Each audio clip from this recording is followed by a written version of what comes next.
Kemudian di awal-awal dakwah terjadi hijrah ke negeri Habasyah. Kenapa? Karena tatkala itu kondisi sangat berat. Para sahabat untuk beribadah di kota Mekah kesulitan. Mereka sulit untuk sholat di Masjidil Haram kalau ketahuan disiksa oleh keluarganya.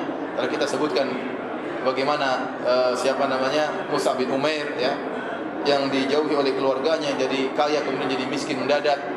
Kemudian juga Sa'ad bin Abi Waqqas tatkala orang tuanya, ibunya bertekad untuk tidak makan sampai dia meninggalkan agama Rasulullah SAW, sampai dia meninggalkan agama Islam, ya.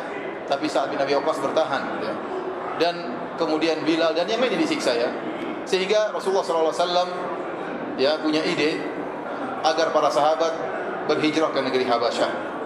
Kata Rasulullah SAW, "Lau kharajtum ila ardil Habasyah, fa inna biha malakan la yuzlamu indahu ahadun." Seandainya kalian pergi keluar ke negeri Habasyah, kenapa? Karena di negeri Habasyah situ ada seorang raja yang seorang pun tidak akan dizalimi di situ.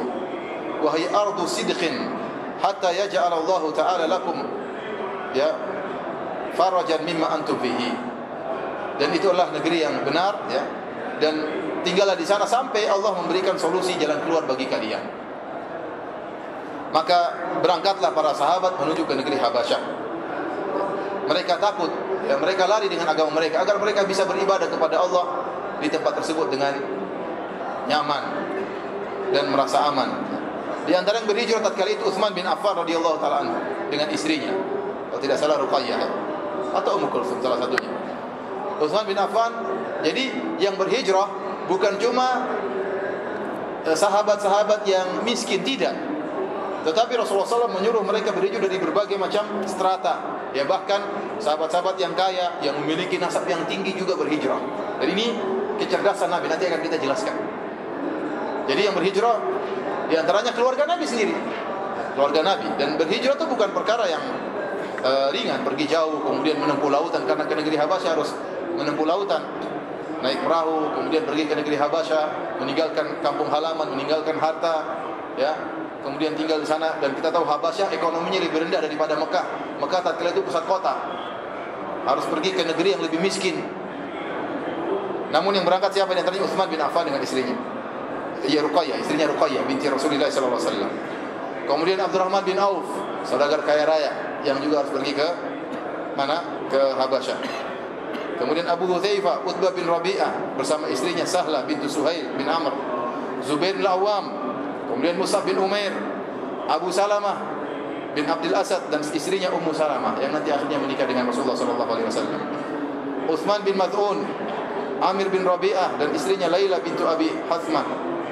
Kemudian mereka pergi ke suatu tempat namanya Syuaibah. Syuaibah ini adalah tempat yang sekarang letaknya di daerah sekitar Jeddah, yaitu semacam pelabuhan kecil.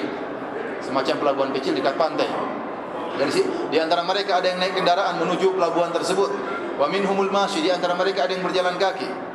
Dan Allah mentakdirkan tatkala itu datang dua perahu perdagangan yang ingin berdagang, maka mereka pun naik. Padahal mereka dikejar-kejar oleh orang-orang kufar Quraisy, orang-orang musyrikin. Sebelum mereka sempat ditangkap, Allah sudah menyediakan kebetulan, ini bukan kebetulan tapi sudah ditakdirkan oleh Allah, ada dua perahu yang hendak berlabuh, dan ini perahu kapal perdagangan. Akhirnya para sahabat naik di atas perahu tersebut menuju ke negeri Habasyah.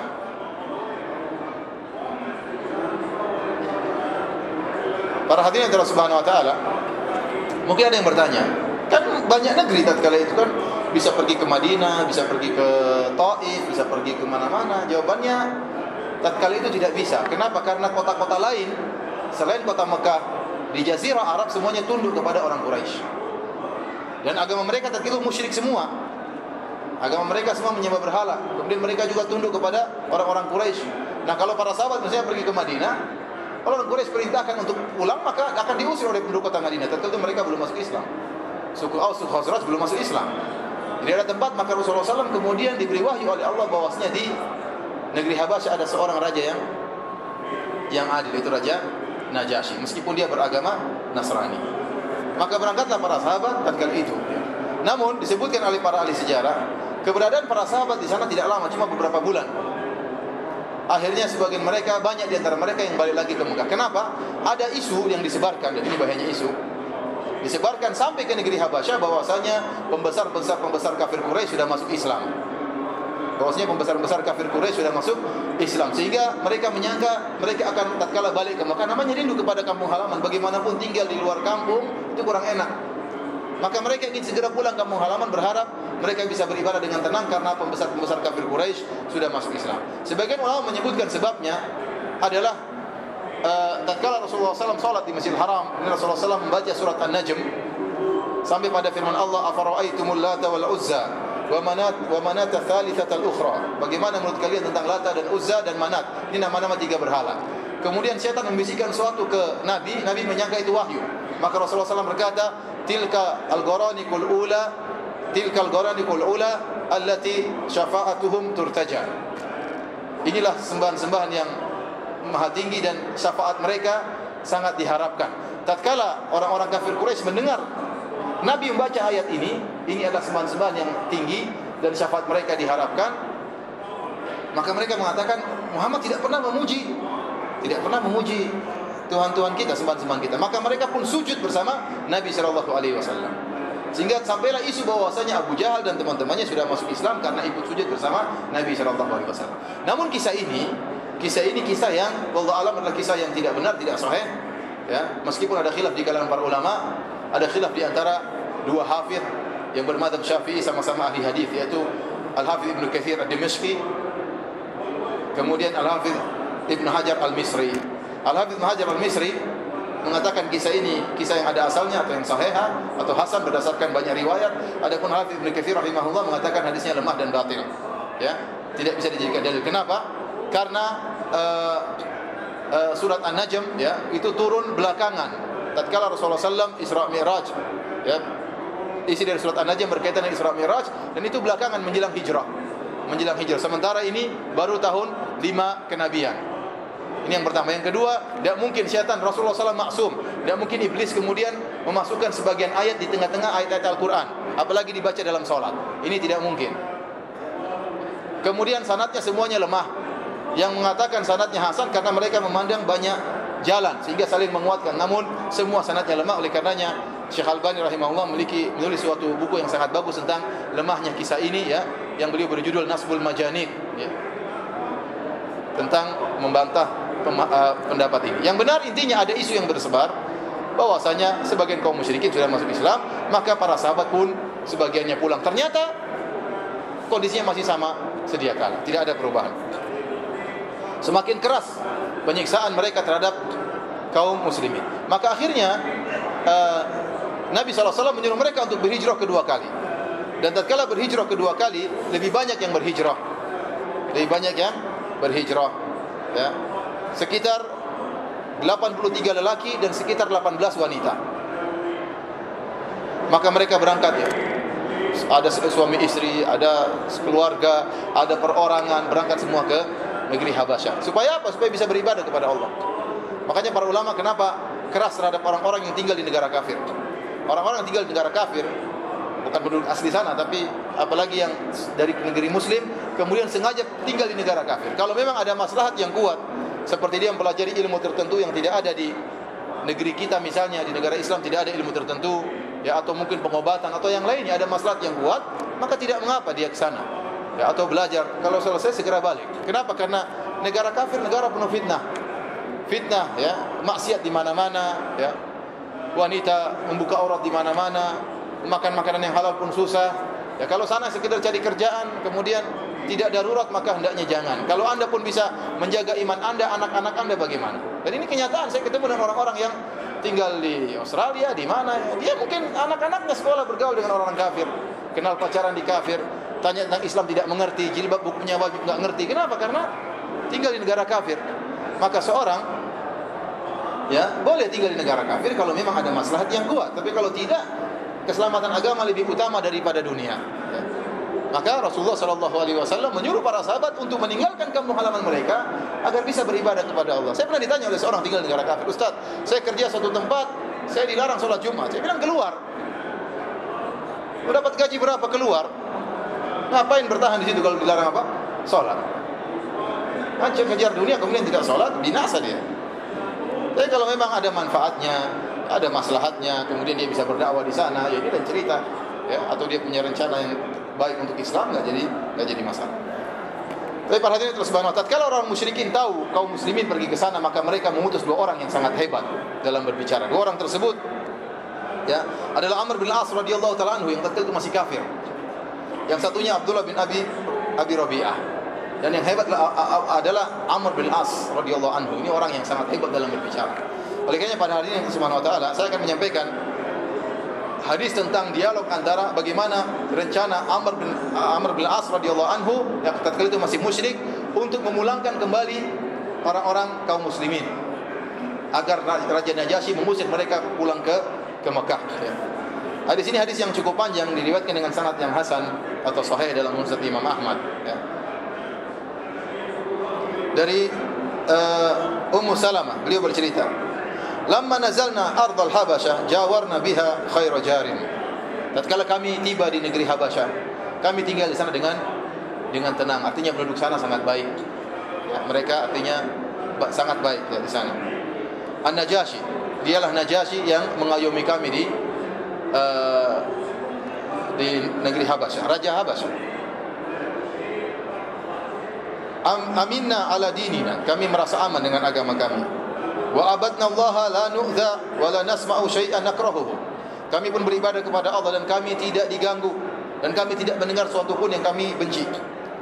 Falamma balagha dzalika Quraisyan, tatkala hal ini sampai beritanya kepada Quraisy, i'tamaru, maka mereka pun rapat dalam kebatilan. An yab'atsu ila Najasyi fina rajulaini jaldaini.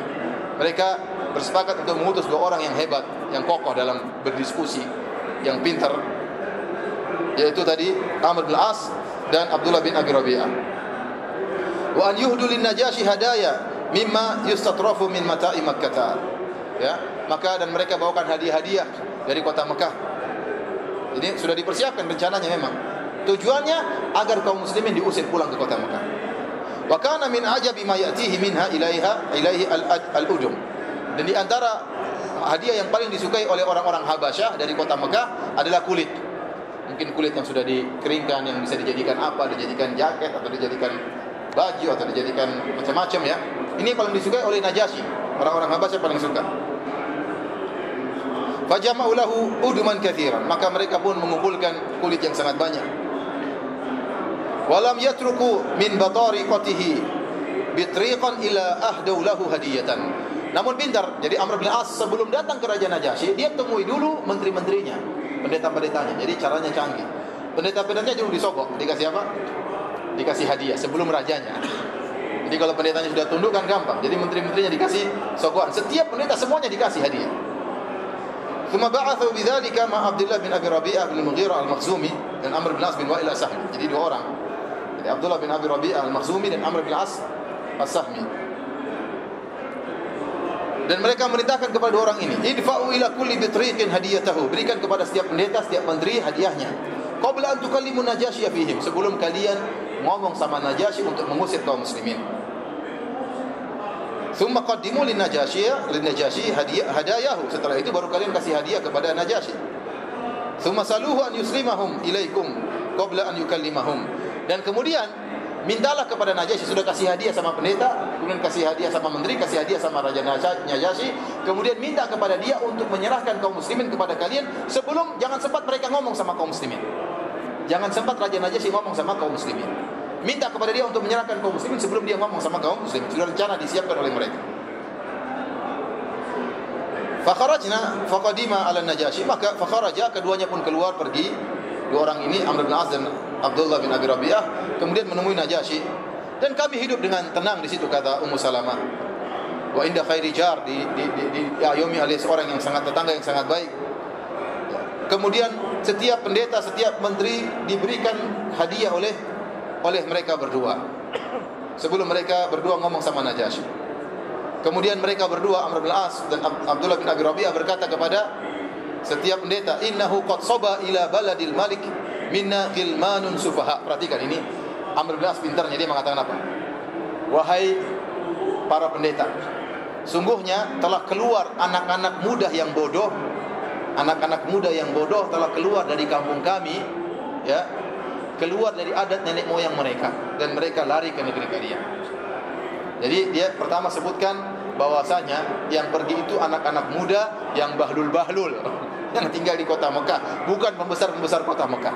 Ini dalil pertama, mereka anak muda yang bodoh, maka harus dikembalikan kepada orang-orang tua mereka. Yang kedua, mereka ini telah meninggalkan adat istiadat nenek moyang apa? Mereka. Dan orang yang meninggalkan adat istiadat biasanya orang yang jelek, orang yang brengsek, keluar dari adat kebiasaan. Adat kebiasaan sudah terpelihara, kemudian dia menyelisih. Kemudian dalil berikutnya, faraku dina qaumihim. Mereka telah menyelisih agama kaum mereka. Walam yadkhulu fi dinikum. Dalil berikutnya, dan mereka tidak masuk dalam agama kalian. Subhanallah, dalil diucapkan oleh Amr bin As banyak. Wa ja'u bidinin mubtada'in, dan mereka telah datang dengan di agama bid'ah. Dengan agama apa? Agama bid'ah, agama model baru. La na'rifu nahnu wala antum, yang agama tersebut tidak kami ketahui dan kalian pun tidak ketahui. Waqad ba'athana ilal maliki fihim asyrafu qaumihim, dan pembesar-pembesar kota Mekah kaum mereka telah mengutus kami kepada engkau wahai paduka raja, linaruddahum ilaihim, agar kami kembalikan anak-anak bahlul tersebut kembali kepada pembesar-pembesar mereka. Fa idza kallamna al-malik fihim fatushiru alaihi bi an yuslimahum. Ini masih rencana mereka bicarakan dengan para pendeta. Nah, kalau kata Amr bin As, kalau kami ngomong sama raja begini, kalian kasih isyarat kepada raja agar setuju dengan pendapat kami, agar raja menyerahkan orang-orang kaum muslimin kepada kami. Agar wala yukallimuhum, agar raja tidak ngomong sama mereka.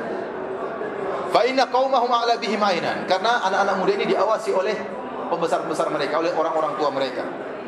Wa alamu bima abu alaihim, dan kaum mereka lebih tahu tentang aib-aib mereka daripada raja. Raja enggak ngerti. Raja Najasyi enggak ngerti aib-aib kaum muslimin ini. Tapi orang pembesar-besar di kota Mekah ngerti. Faqalu lahuma, maka para pendeta semua sepakat, para menteri semua sepakat, na'am, kita setuju. Ini rencana mereka. Subhanallah, antum lihat bagaimana ya, waktu itu Amr bin As sangat cerdas. Dia nanti jadi sahabat yang luar biasa. Tapi waktu itu dia masih musyrik dan dia sangat pintar. Dia sangat apa? Cerdas ya. Oleh karenanya waktu terjadi dialog antara Muawiyah dengan Ali bin Abi Thalib, dari pihak Muawiyah yang dikirim siapa? Amr bin As. Kenapa? Dia cerdas. Orangnya apa? Cerdas. Lihat bagaimana dia ingin mematahkan hujahnya kaum muslimin dalam untuk ngobrol sama, berdialog sama, diskusi sama Raja Najasyi. Dia katakan apa? Mereka anak muda yang bodoh. Anak muda. Sementara mereka keluar dari adat nenek moyang mereka. Kemudian orang-orang tua mereka baik, ingin mereka pulang kembali. Orang tua mereka yang ada di Mekah ingin mereka pulang kembali. Kemudian mereka tinggalkan agama nenek moyang mereka. Yang anehnya mereka tidak masuk dalam agama kalian, agama Nasrani. Karena Najasyi beragama apa? Nasrani. Mereka datang dengan agama yang bid'ah. Kami tidak kenal, kalian pun tidak kenal. Orang-orang tua kami di Mekah lebih tahu tentang aib mereka. Raja tidak ngerti. Ini 7 dalil dibawa untuk apa? Supaya bisa pulang. Kemudian mereka diskusi sama menteri-menteri supaya nanti dukung mereka waktu dialog sama ketemu raja langsung. Akhirnya mereka pun datang menemui Raja Najasyi setelah diskusi sama para menteri, dan mereka qaddama hadayahum. Kemudian mereka bawa hadiah buat Raja Najasyi. Kemudian diterima oleh Raja Najasyi dari mereka. Kemudian mereka berbicara dengan Raja Najasyi. Mereka berkata, sebagaimana yang mereka rencanakan, wahai raja, sungguhnya telah keluar dari negeri kami kepada negerimu anak-anak muda yang goblok, ya, yang mereka telah keluar dari adat nenek moyang mereka. Mereka telah meninggalkan agama kaum mereka, dan mereka tidak masuk dalam agama anda. Dan mereka telah datang dengan agama yang bid'ah, yang kami tidak kenal, agama baru yang kalian pun tidak kenal, dan engkau tidak kenal wahai paduka. Dan sungguhnya orang-orang mulia dari kampung mereka, yaitu orang-orang asyraf yang mulia di kota Mekah, telah mengutus kami kepada engkau agar mereka dikembalikan kepada kampung mereka, dikembalikan kepada ayah mereka, wa a'maihim, dikembalikan kepada om-om mereka, wa asyairihim, dan dikembalikan kepada kabilah-kabilah mereka. Jadi seakan-akan niatnya baik. Ini mereka nakal-nakal, pergi kabur, suruh pulang ke rumah. Gampangnya gitu lah. Fahum ala bihim ainan, dan orang-orang tua mereka selalu mengawasi mereka, dan orang-orang tua mereka lebih tahu tentang kejelekan mereka, dan mereka telah mencela anak-anak muda yang bodoh ini. Dan dua orang ini sangat tidak ingin kalau Najasyi ngomong sama kaum muslimin. Kemudian berkatalah pendeta-pendeta, sudah kerjasama dengan Amr bin As, pendeta-pendeta berkata, ya, Sodaku ayuhal malik. Mereka ini jujur wahai raja. Paduka mereka ini jujur. Kenapa sudah dikasih duit? Sudah dikasih apa? Hadiah sama Amr bin As.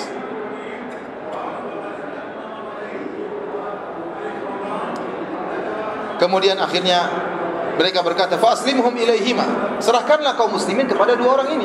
Pulangkan, falyaruddahum ila biladihim wa qaumihim, agar dipulangkan kepada negeri mereka, pulang kampung, dan dipulangkan kepada orang-orang tua mereka. Faqadiban Najasyi, ternyata Najasyi marah. Najasyi tidak bodoh. Rasulullah SAW sudah mengatakan raja yang adil, tidak akan seorang pun dizalimi di sisinya. Kemudian dia berkata, Haimullah, ini dalam bahasa Habasyah artinya demi Allah. Idzan la uslimuhum ilaihima wala ukadu qauman jawaruni wa nazalu biladi wa ikhtaruni ala man siwaya hatta ad'uuhum fa as'aluhum. Saya tidak akan serahkan mereka kepada dua orang ini. Ya, mereka sudah datang ke sini, kemudian mereka minta perlindungan kepada aku, ya. Dan mereka telah memilihku untuk tinggal di negeriku, maka aku tidak akan serahkan kepada mereka sampai aku ngomong sama mereka dulu. Jadi Raja Najasyi ingin mendengar dari dua belah pihak. Dan kalau Raja Najasyi jadi dengar dua belah pihak, apalagi kita. Oleh karenanya, ikhwan, merupakan sikap yang bodoh. Kalau ada dua orang bertikai, kita cuma dengar dari satu orang, kemudian kita beri keputusan hukum. Ini orang yang bodoh seperti ini. Kalau anda pintar, anda dengar dari dua-duanya. Kalau anda nggak mau, ya sudah, nggak usah dengar dari dua-duanya. Jangan ikut campur. Oleh karenanya, kalau dua orang bersengketa, kalau anda memang pintar, dengar dari dua-duanya supaya anda bisa menghukumi. Tapi kalau anda cuma dengar satu pihak, sementara orang yang satunya juga adalah orang yang soleh, sama-sama baik, maka tidak usah anda beri hukum. Kalau anda beri hukum hanya dengan satu pihak, berarti anda yang bodoh. Nabi SAW saja menyampaikan, dia bisa, ya kalau tidak dengan dua pihak bisa terpedaya. Bahkan dua orang yang bertikai di hadapan Nabi SAW. Kata Nabi, bisa jadi satunya lebih pintar ngomong, padahal dia di atas kebatilan, saya bela yang lebih pintar ngomong. Apalagi kita cuma dengar dari satu pihak. Dengar dari dua pihak, terkadang kita keliru dalam menghukumi karena satunya pintar ngomong. Apalagi cuma dengar dari satu pihak. Raja Najasyi dengar dari dua pihak. Kalau kita tidak dengar dari dua pihak, enggak usah ikut campur. Enggak usah ikut campur, lebih selamat. Oleh karenanya, datanglah mereka, ya. Kata Najasyi, kalau ternyata perkara mereka sebagaimana perkataan dua orang ini, maka saya akan serahkan kepada dua orang ini. Akan tetapi kalau ternyata tidak benar, tidak sesuai dengan perkataan dua orang ini, perkataan Amr bin As dan Abdullah bin Abi Rabi'ah, maka saya tidak akan menyerahkan mereka dan saya akan tahan mereka di negeriku. Dan aku akan berbuat baik dalam mengayomi mereka selama mereka tinggal di negeriku. Maka kemudian dia pun mengirim kepada para sahabat untuk datang, kaum muslimin untuk datang. Maka tatkala datang utusan Najasyi, para sahabat rapat, ijtama'u. Falamma ja'ahum rasuluhu, tatkala utusan Najasyi datang, maka mereka pun rapat, dipanggil oleh raja. Ada apa gerangan? Maka mereka bingung para sahabat tatkala itu. Ma taquluna lirajul idza ji'tumuhu? Apa yang harus kita katakan kepada Raja Najasyi kalau kita datang menemui dia? Qalu naqulu wallahi ma 'allamana. Ya. Wa ma amarna bihi nabiyyuna sallallahu alaihi wasallam. Ka'inun fi dzalika ma huwa ka'in. Kata para sahabat, kita akan jujur, kita sampaikan seadanya apa yang diajarkan oleh Muhammad sallallahu alaihi wasallam, yang diajarkan oleh Nabi kita. Apa yang diperintahkan oleh Nabi kita akan sampaikan seadanya. Terjadi apa yang terjadi. Enggak peduli mereka, para sahabat. Mereka agak takut. Falamma ja'uhu, tatkala para sahabat datang menemui Raja Najasyi, qad da'a an-Najasyi asaqifatahu. Raja Najasyi sudah ngumpulin pendeta-pendetanya. Fa nasharu masahifahum haulahu. Lalu mereka membuka, ya, mushaf-mushaf mereka di sekitar mereka. Atau mungkin buat tulisan atau mungkin Injil, wallahu alam. Maka Raja Najasyi mulai bertanya kepada para sahabat, "Ma hadha ad-dinul ladzi faraqtum fihi qaumakum?" Agama apa kalian yang kalian bawa sehingga kalian menyelisih kaum kalian? "Walam tadkhulu fi dini," dan kalian tidak masuk dalam agamaku. "Wala fi dini ahadin min hadhil umam," dan kalian tidak masuk dalam agama siapapun dari umat ini. Pertanyaan Najasyi, pertanyaan yang cerdas. Ini agama apa ini? Kalian meninggalkan agama kalian, tidak masuk juga dalam agamaku, dan juga tidak agama yang lainnya. Tidak Majusi, Yahudi, dan juga tidak. Yang jadi juru bicara adalah Ja'far bin Abi Thalib. Dan ini subhanallah, tadi telah kita jelaskan, ya. Amr bin As menuduh yang datang orang-orang bodoh, anak-anak muda yang bodoh, orang-orang rendahan. Tetapi ternyata yang berangkat ke negeri Habasyah orang-orang yang nasabnya mulia. Di antaranya siapa? Ja'far bin Abi Thalib. Dan Ja'far bin Abi Thalib nasabnya lebih tinggi daripada Amr bin As. Dia dari Bani Hashim. Jadi sudah enggak benar ini, sudah enggak benar. Ja'far bin Abi Thalib nasabnya lebih tinggi dari siapa? Dari Amr bin As. Dan bukan orang-orang bodoh, orang cerdas dari berbagai macam kabilah. Tadi saya katakan kenapa Rasulullah SAW mengirim kaum muslimin berhijrah dari berbagai macam kabilah. Ya, bukan satu kabilah saja, dari kabilah, dari berbagai macam strata, ya. Untuk menunjukkan bahwasanya Islam tersebar bukan hanya pada orang-orang miskin, tapi orang kaya, bukan cuma orang-orang yang tidak cerdas, bahkan orang-orang cerdas. Di antara Ja'far bin Abi Thalib radhiyallahu anhu. Maka Ja'far menjawab dengan cerdasnya Ja'far. Beliau berkata, sebelum dia menjelaskan tentang agama Islam, dia kasih mukadimah. Dan ini cerdasnya Ja'far. Dia jelaskan bagaimana nikmat Islam dengan menjelaskan bagaimana rusak agama jahiliyah waktu kami masih jahiliyah. Agar raja punya gambaran yang komplit, yang sempurna. Apa kata beliau? Ayyuhal malik, kunna qauman ahla jahiliyah. Ya wahai paduka, wahai raja. Dan ini demikian kalau kita nyebut orang, kita sebutkan dengan pangkatnya, dengan jabatannya sebagai bentuk penghormatan. Nabi SAW waktu mengirim surat kepada Raja Heraklius, Rasulullah SAW menulis ila azimir Rum, kepada penguasa Rum. Jadi kita hormati orang, jangan kita bilang dia juga manusia seperti kita. Fulan, jangan. Kalau dia memang pejabat, wahai Pak Menteri, dengan hormat, ya. Wahai misalnya bos atau siapa, ya. Kita nazilun nas manazilahum, kita dudukan manusia dengan kedudukan mereka. Maka dia mengatakan ayyuhal malik, kami dahulu, wahai raja, kami dahulu adalah ahli jahiliyah, orang-orang bodoh dahulu. Na'budul asnam, kami menyembah berhala. Wa na'kulul maitata, dan kami makan bangkai. Wa na'til fawahish, dan kami melakukan perbuatan-perbuatan keji. Kaum musyrikin mereka melakukan zina dan macam-macamnya. Wa naqta'ul arham, dan kami memutuskan silaturahmi. Wa nusi'ul jiwar, dan kami melakukan hal yang buruk kepada tetangga. Wa ya'kulul qawiyyu minad dha'ifa, yang kuat makan yang lemah. Berlaku hukum rimba di tempat kami. Wa kunna ala dzalika hatta ba'atha Allah ilaina rasulan minna. Kami demikian terus kondisi keagamaan kami sampai Allah mengutus kepada kami seorang rasul dari golongan kami. Na'rifu nasabahu, kami tahu nasabnya tinggi. Wa sidqahu, kami tahu kejujurannya. Wa amanatahu wa afafahu, dan kami tahu amanahnya, dan kami tahu akhlaknya yang mulia. Fada'ana ila Allah linuwahhidahu.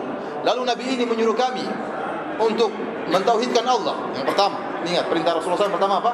Linuwahhidahu, karena kami nak mentauhidkan Allah. Wa na'budahu, dan kami menyembah Allah. Wa nakhla'a ma kunna na'budu nahnu wa aba'una, dan kami tinggalkan seluruh yang pernah disembah oleh kami dan nenek moyang kami selain Allah Subhanahu wa taala. Minal hijara wal authan, dari batu dan berhala. Wa amara bi sidqil hadis, dan menyuruh kami untuk jujur dalam berkata. Wa ada'il amanah, dan untuk amanah. Wa silatir rahim, dan untuk menyambung silaturahmi. Wa husnil jiwar, dan untuk baik dalam bertetangga. Wal kafi anil maharim, dan menjauhkan diri dari perbuatan-perbuatan yang haram. Wa dima, dan tidak boleh membunuh, menumpahkan darah.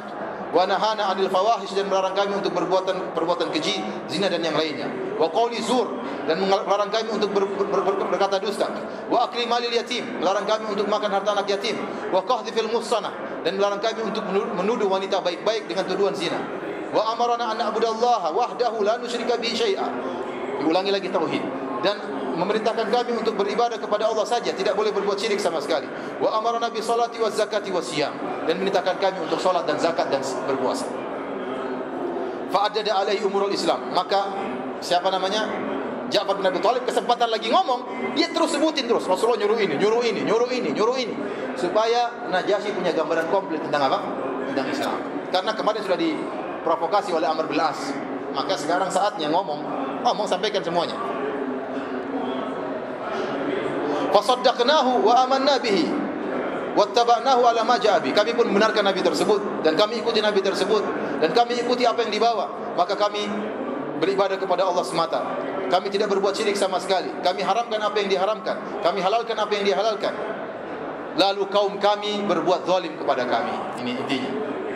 Dia ingin sampai pada tujuan. Setelah menyebutkan bagaimana kondisi mereka dulu buruk di zaman jahiliyah, kemudian Nabi ini membawa rahmat, kemudian fa'ada alaina qaumuna, maka kaum kami pun melakukan kezaliman kepada kami.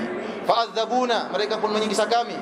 Wa fatanunana an dinina liyarudduna ila ibadatil awthan, maka mereka menyiksa kami agar kami terfitnah meninggalkan agama kami, agar kami kembali kepada penyembahan berhala selain penyembahan kepada Allah, dan agar kami menghalalkan apa yang kami halalkan dahulu dari perkara-perkara yang keji, padahal sudah diharamkan Nabi, agar kami menghalalkan kembali.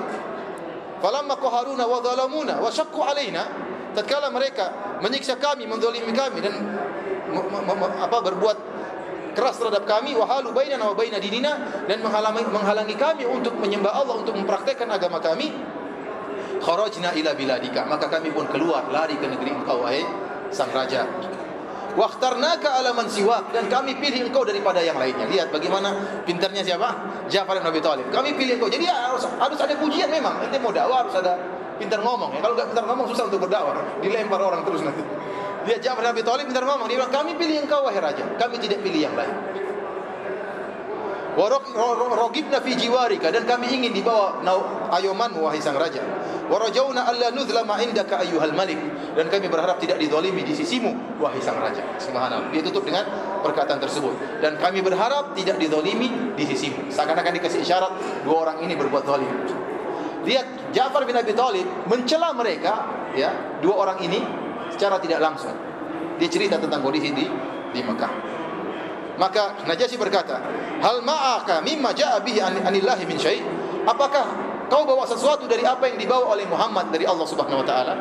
Apakah ada ayat Al-Qur'an maksudnya dari kitab suci? Maka Ja'far kata Najasyi, faqra alayya, kalau ada bacakan kepadaku. Maka Ja'far pun baca surat Maryam, kaf ha ya ain sad. Dzikru rahmati rabbika abdahu Zakaria idnada, dan seterusnya. Dalam kita tahu dalam surat Maryam Allah sebutkan dua kisah yang menakjubkan. Pertama tentang kisah Zakaria yang sudah tua kemudian tidak punya anak. Kemudian berdoa kepada Allah agar diberi anak padahal istrinya sudah sangat tua dan mandul. Ya. Lalu Allah berikan apa? Anak. Ya. Kemudian Allah sebutkan ini secara bertingkat. Pertama Zakaria. Zakaria sudah aneh. Lelaki sudah sangat tua, istrinya mandul, kok bisa punya anak? Tapi masih ada sebab kecil, suami istri. Setelah itu Allah sebutkan yang lebih aneh tentang Maryam yang tidak ada suaminya, tahu-tahu punya anak. Bela Nabi Isa. Dan kita tahu kisah tersebut kisah yang menyedihkan. Bagaimana Maryam tatkala rasa sakit kemudian berada di bawah pohon korma kemudian melahirkan, kemudian kaumnya mencelanya. Ya Maryam laqad ji'ti syai'an fariya, kau telah melakukan perbuatan yang sangat buruk wahai Maryam. Ya ukhta Harun ma kana abuki imra'a sawin wa ma kanat ummuki baghiyah. Kenapa kau bisa punya anak tidak punya suami? Padahal bapakmu orang baik-baik, ibumu bukan pezina. Seakan-akan mereka nuduh siapa? Maryam berzina. Fa asyarat ilaih, maka Maryam mengatakan, ngomong sama Nabi Isa. Kemudian Nabi Isa berbicara, qala ini Abdullah atani alkitab wa ja'alani nabiy, dan seterusnya. Aku adalah hamba Allah, Allah telah berikan kepadaku alkitab dan Allah menjadikan aku nabi. Wa ja'alani mubarakan aina ma kuntu, dan Allah menjadikan aku berkah. Ya. Dan Allah menyuruhku untuk berbakti kepada ibuku selama aku masih hidup, untuk salat dan bayar zakat. Subhanallah. Tatkala Ja'far membacakan surat Maryam, maka fabaka wallahi Najasyi pun menangis. Hatta akhdala lihyatahu, sampai air matanya membasahi jenggotnya. Berarti Najasyi punya jenggot atau tidak? Ini Raja Nasrani punya jenggot. Nasrani sekarang enggak ada jenggotnya. Tapi dulu Raja Najasyi punya apa? Jenggot. Karena Nabi Isa juga punya jenggot. Maka kalau ada orang Nasrani bilang bahwasanya orang yang berjenggot seperti kambing, bilang Nabi Isa kalau gitu kayak apa juga, ya? Apa seperti kambing juga, ya? Kenapa? Karena Nabi Isa juga berjenggot, Nabi Musa juga berjenggot, Raja Najasyi, Raja Nasrani juga berjenggot, dan dia menangis sampai jenggotnya ya penuh dengan air matanya. Wa bakat asaqifatuhu, kemudian juga pendeta-pendetanya menangis karena mereka tahu tentang kisah Maryam. Hatta akhdalu masahifahum hina sami'u ma tala alaihim, sampai akhirnya mushaf mereka basah karena cucuran air mata mereka tatkala mereka mendengar bacaan surat Maryam yang dibaca oleh siapa? Ja'far bin Abi Thalib. Subhanallah. Kita sering dengar surat ini, kita tidak nangis. Raja Najasyi dulu apa? Menangis tatkala baca, didengarkan dia mendengar bacaan surat ini. Maka Raja Najasyi berkata, "Idzan hadza walladzi ja'a bi Musa la yakhruju min mishkatin wahidatin." Sungguh apa yang ini yang kau bacakan dan apa yang dibawa oleh Nabi Musa sama-sama keluar dari sumber yang sama. Kenapa dia tidak mengatakan ini dibawa oleh Nabi Isa? Kenapa? Karena Nabi Isa diyakini sebagai Tuhan. Maka dia bilang apa yang kau bawa dan apa yang dibawa oleh Nabi Musa bersumber dari sumber yang satu. Dia tidak bilang dibawa oleh Nabi Isa, karena Nabi Isa dianggap apa? Sebagai anak Tuhan. Intaliqa fa wallahi la uslimuhum ilaikum abadan. Dan ini dibaca di hadapan siapa? Di hadapan Amr bin As dan Abdullah bin Abi Rabi'ah. Kata Raja Najasyi, pulang kalian, saya tidak akan serahkan mereka kepada kalian berdua. Sana pulang, pergi. Kemudian falamma kharaja min indihi, tatkala Amr bin As keluar dari dan temannya keluar dari Raja Najasyi, dia tidak kehabisan akal. Amr bin As cerdas, tidak kehabisan akal. Dia mengatakan apa? Wallahi la unabbi annahum ghadan aibahum indahum. Demi Allah, ya, ini Amr bin As musyrik. Tapi kalau lagi marah bilang demi apa? Demi Allah. Karena mereka juga percaya sama apa? Allah. Semuanya musyrik. Najasyi juga musyrik, pendeta juga musyrik, Amr bin As juga musyrik, namun semua percaya kepada Allah. Hanya saja mereka berbuat kesyirikan. Maka Amr bin As mengatakan, wallahi demi Allah, saya akan bongkar aib mereka, aibnya kaum muslimin besok. Qala Abdullah bin Abi Rabi'ah, wa kana atqa rajulaini fina. La taf'al fa inna lahum arhaman. Abdullah bin Abi Rabi'ah mengatakan, jangan kau lakukan wahai Amr bin As. Kita masih punya hubungan silaturahmi. Jangan sampai kau ucapkan sesuatu mereka marah, mereka siksa nanti kaum muslimin. Jangan lakukan. Jadi ada perasaan baik juga. Dia bilang jangan kau lakukan. Nanti mereka bakalan disiksa. Kita masih punya hubungan silaturahmi dengan mereka, masih kerabat kita. Wa in kanu qad khalafuna, meskipun mereka menyelisih kita, mereka kerabat kita. Kata Amr bin As, wallahi la akhbirannahum annahum yaz'umuna anna Isa bin Maryam abdun. Saya akan kabarkan kepada Raja Najasyi dan pendeta-pendetanya, ini kaum muslimin menganggap Isa adalah hamba bukan Tuhan. Ini pintar sekali. Ini perkara bahaya, ya. Orang Nasrani kalau dibilang Tuhannya hamba, marah atau tidak? Marah. Jadi Amr bin As ingin Najasyi ngamuk. Dia ingin bongkar. Kalau tadi nggak sempat ngomong, besok akan saya sampaikan katanya. Ini cerdasnya siapa? Amr bin As. Waktu masih kafir, ya. Masih kafir. Namun waktu dia masuk Islam, Rasulullah SAW muliakan dia. Sampai dijadikan pemimpin pasukan perang dalam perang Zatul Salasil. Kenapa? Karena Amr bin As cerdas orang. Kemudian akhirnya keesokan harinya mereka datang lagi kepada Raja Najasyi. Mereka berkata, wahai Raja, sungguhnya kaum muslimin mengatakan terhadap Isa bin Maryam qaulan aziman, perkataan yang sangat parah. Maka tanyakan kepada mereka. Dia tidak asal sebutin. Jadi dia cuma bikin penasaran. Mereka telah mengatakan tentang Isa perkataan yang parah. Coba panggil mereka dan tanyakan sendiri. Raja Najasyi penasaran. Maka Raja Najasyi pun mengutus anak buahnya untuk memanggil kembali kaum muslimin. Maka berkumpullah kaum muslimin, mereka rapat. Ya. Apa yang kalian akan jawab kalau Najasyi bertanya tentang bagaimana perkataan kita, akidah kita tentang Isa bin Maryam? Qalu, maka para sahabat berkata, naqulu wallahi fihi ma qala Allah. Kita akan jawab sesuai dengan apa yang diucapkan oleh Allah tentang Nabi Isa.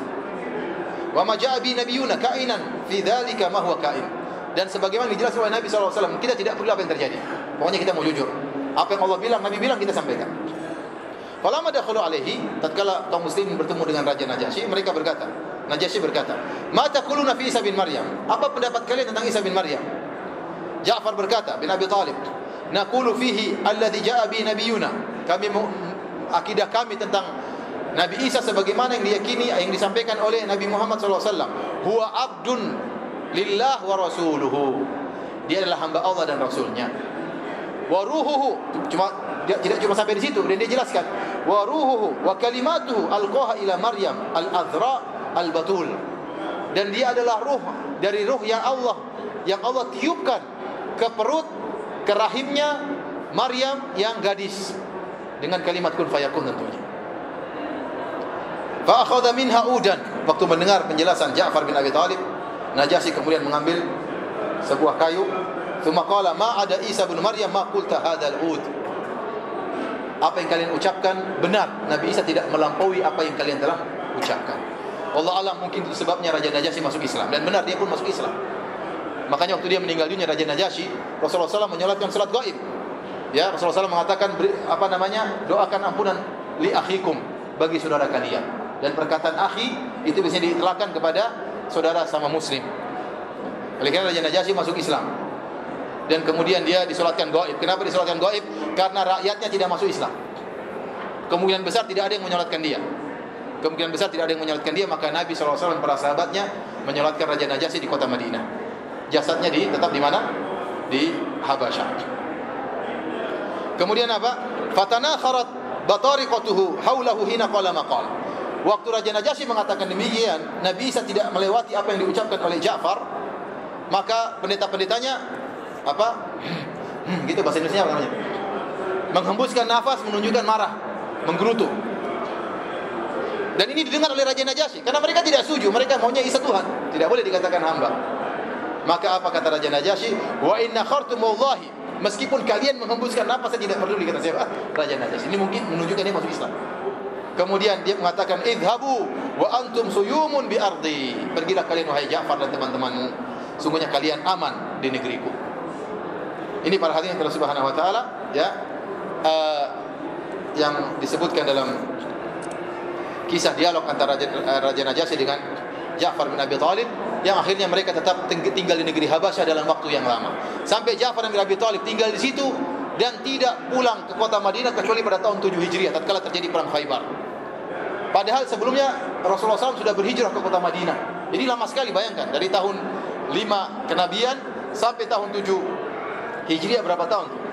5 tambah 8 sama 7 sekitar 15 tahun tinggal di sana. Para ulama menyebutkan kenapa Nabi SAW waktu sudah jaya, sudah tinggal di kota Madinah, sudah punya negara, ya. Kenapa Rasulullah SAW tidak di awal-awal tahun Hijriah, tahun pertama, tahun kedua suruh mereka pulang? Kata para ulama tidak disuruh pulang, kenapa? Karena masih belum jelas kondisinya. Kaum muslimin masih perang, dalam perang Badar, dalam perang Uhud. Bisa jadi kaum muslimin hancur. Oleh karena Rasulullah SAW tetap ingin ada kaum muslimin di kota yang lain. Seandainya kalau Nabi dan para sahabat meninggal, masih ada Islam yang dibawa di kota yang lain. Oleh karena subhanallah, di antara hikmah asa an takrahu syai'an wa huwa khairul lakum. Bisa jadi kalian benci sesuatu namun baik bagi kalian. Lihatlah para sahabat disiksa, ternyata mereka bisa berhijrah dan akhirnya Islam tersebar di mana? Di negeri Habasyah. Demikian juga para sahabat disiksa, akhirnya mereka berhijrah di kota Madinah. Akhirnya terjadilah negara apa? Muncullah negara Islam. Gara-gara para sahabat disiksa. Ya, sehingga Islam semakin apa? Tersebar. Bisa jadi kita benci sesuatu, ternyata ada hikmah di balik itu semua. Para sahabat dari disuruh pulang ke kota Madinah tatkala tahun 7 Hijriah setelah ada perjanjian Hudaybiyah. Sudah aman, baru Rasulullah SAW suruh mereka untuk balik ke kota Madinah. Para hadirin Allah Subhanahu wa taala, ini saja yang saya sampaikan. Insyaallah besok kita lanjutkan kajian kita karena tinggal 2 menit azan dikumandangkan. Kalau ada yang bertanya, saya persilakan. Wallahu ta'ala alam bisawab.